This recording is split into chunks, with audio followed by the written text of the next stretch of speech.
मैं इस समय मौजूद हूँ रोहिणी वार्ड नंबर 53 में, जहां पर एक बुजुर्ग महिला जो है वोट करने के लिए पहुंची और वोट कर बाहर आई हैं। उनसे बात करेंगे कितना उत्साह है वोटिंग को लेकर। क्या नाम है आंटी आपका? लक्ष्मी खन्ना। क्या कहेंगे, अभी सुबह सुबह आपने मतदान किया है? मुझे बहुत अच्छा लगता है, सुबह सुबह सारे काम हो जाए और मैं बहुत खुश हूँ। मैं तो सुबह 5 बजे की उठ गई थी, अपना मतदान करके अब वापस जा रही हूँ आपके सामने। कितने साल की हैं आप? मैं 72। 72 ईयर की हैं। और पहला नंबर था आपका? मेरा नंबर पहले ही था वहाँ पे। अपनी सोसाइटी जो मेरे वोटर लिस्ट में था ना, वो दूसरा था। मैं अपनी सोसाइटी में सबसे पहले आई। सोसाइटी में पहले आई हैं। सोसाइटी में सबसे पहले। क्या कहेंगी लोगों के लिए मतदान को लेकर? कि मतदान जरूर करना चाहिए, अपने वोट तो आना चाहिए ना। बाकी उनकी मर्जी है, जो उनको अच्छा लगे उनको डाल दो। अब मैं अपना बता नहीं सकती मैंने किसको डाला, फिर लोग लड़ पड़ेंगे। ये तो मैं तो किन मुद्दों को सोचकर आपने वोट किया?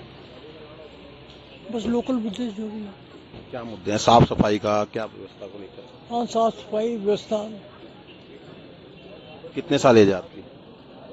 एज कितने साल है? 75। कितना उत्साह है वोटिंग को लेकर? जो कि मेरा एक्सीडेंट हुआ है तो भी मैं आया हूँ। एक्सीडेंट के बावजूद यहाँ पहुंचे हैं, क्या कहेंगे वोटिंग को लेकर लोगों से?